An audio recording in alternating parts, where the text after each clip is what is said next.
ஒருத்தர் 2 பேர்ல 10 லட்சம் பேர் கூடுகிற கூட்டம். அந்த கூட்டத்துல ஒரு மூலையில நம்ம போய் நின்று அது கிழக்கு கோபுரமா கோபுரத்துக்குள்ளேயே நுழைய முடியாது, பாஸ் இருந்தா தான் நுழையணும். அப்படி நின்று ஏங்கி போயிருக்க நேரத்துக்கு ஒரு சிவனடியார் கூட்டிட்டு போய் அப்படியே இந்த அர்த்தநாரீஸ்வரர் தீபத்தை 6 மணிக்கு வருவார் பாருங்க, அந்த இடத்துல பக்கத்துல நிக்க வச்சா எப்படி இருக்குன்னு நினைச்சு பாருங்க. நீங்க அங்க என்ன உண்ணாமலை உமையாளுமா பாடுவீங்க, ஒரு பாட்டும் வராது. ஐயோ இந்த சாமி என்ன கொண்டாந்து இங்க நிறுத்திருச்சே அப்படின்னு அழுகுதான்.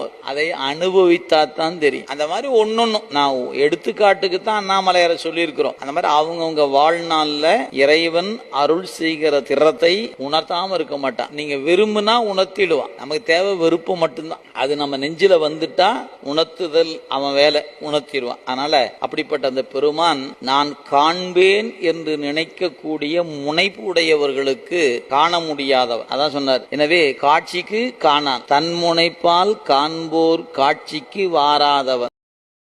மெயினா சிட்டுக்குருவி சேனலை லைக் பண்ணுங்க, கமெண்ட் பண்ணுங்க, ஷேர் பண்ணுங்க. தொடர்ந்து ஆர்வம் தந்துட்டே இருங்க. நன்றி.